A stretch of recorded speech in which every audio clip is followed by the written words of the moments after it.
You and your friend are camping in the woods. It's 3 a.m., and you both wake up to the sound of something large moving outside your tent. You both stay very still and quiet as you hear whatever it is rummaging through the belongings you left outside the tent.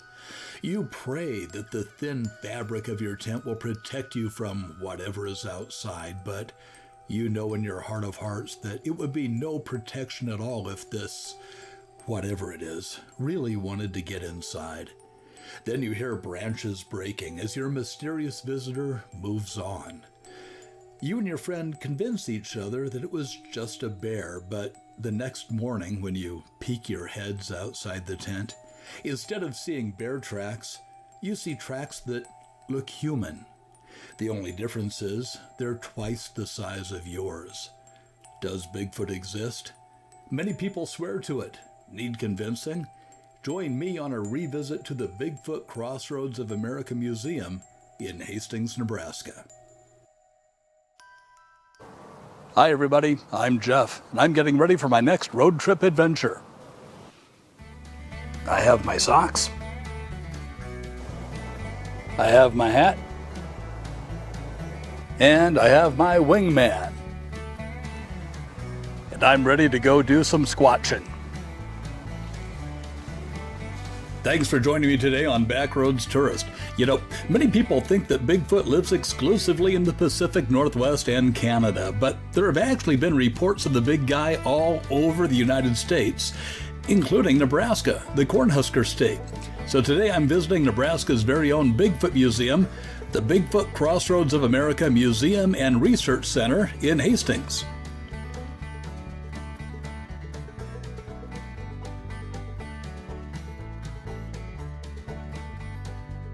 Now let's start at the beginning. The museum may not be as hard to find as Bigfoot is, but it is just a little bit tricky. The city has rules against putting up signs on that section of East 42nd Street, but there are no laws against putting an old car on blocks and then putting a joyriding Bigfoot in it, or putting a couple of squatches out by the road. Hey, it's technically not a sign, but it lets you know that you're in the right place. Turn down the driveway and you'll see the museum.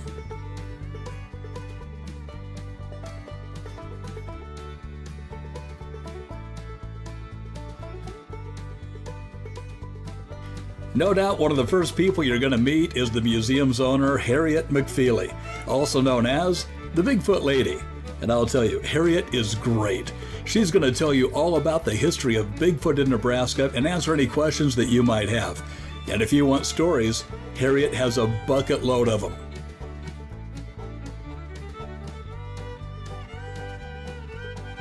The Bigfoot Museum currently has 2 buildings and about half a dozen rooms, but plans for the future include adding another building and about 20 new exhibits. In the main building, you'll find plaster casts of both Bigfoot footprints and handprints.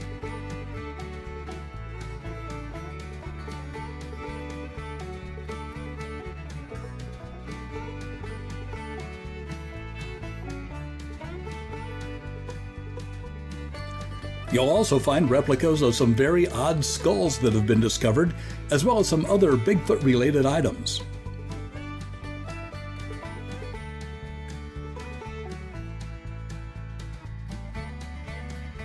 Now here's something that I think is kind of cool. Harriet knows several of the top Bigfoot researchers all over the world, and many of them have given her items to display in her museum.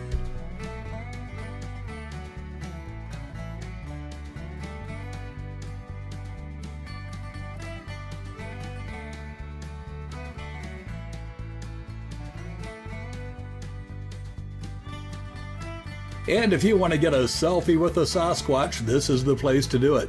Harriet has 6 life-size big boys just hanging around.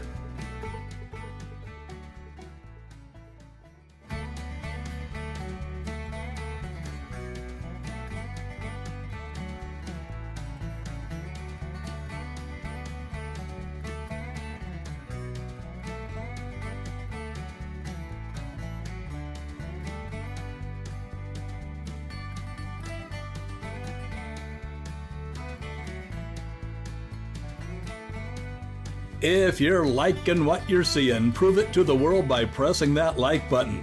And if you're a fan of the offbeat, quirky, or just downright weird places in this world, do yourself a Bigfoot-sized favor and click on that subscribe button. It costs you nothing and it really does help out the channel. As the name implies, the Bigfoot Museum is mostly about Bigfoot, but there are a few displays dedicated to other phenomenon and cryptids like giant people, giant beavers, lake monsters, and aliens. Now there's also a display on something that I've never heard of before, horse mane braiding. Harriet has collected mysteriously braided horse manes from all over the world. At first you'd say that it was caused by the wind, but some of the braids are very intricate, and many of the braids are similar to other braids from halfway around the world.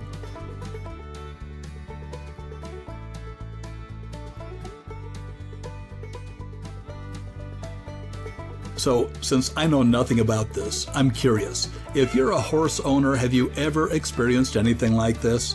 What do you think caused it?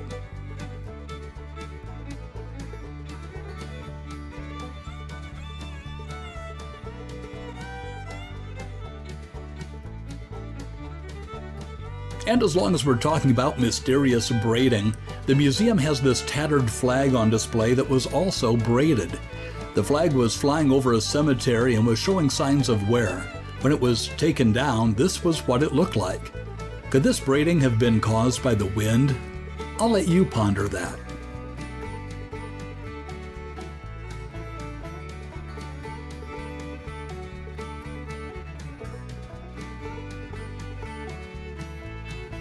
The museum also features a handicapped accessible garden walk that is still under development. Future plans call for a waterfall and other landscaping features. Now, along the walk, you're going to see replicas of structures that many people believe are built by Bigfoot. Harriet and the museum also throw a 2-day Bigfoot convention every year in April. If you have a serious interest in squatching, you should attend. They've also been known to bring in some of the top names in Bigfoot research.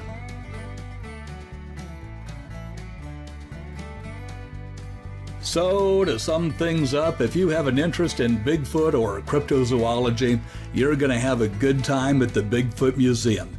The exhibits are interesting and thought-provoking, and Harriet the Bigfoot Lady is a lot of fun to talk to. I'm putting a link to their website in the description below. Check it out to find out which days and times they're open.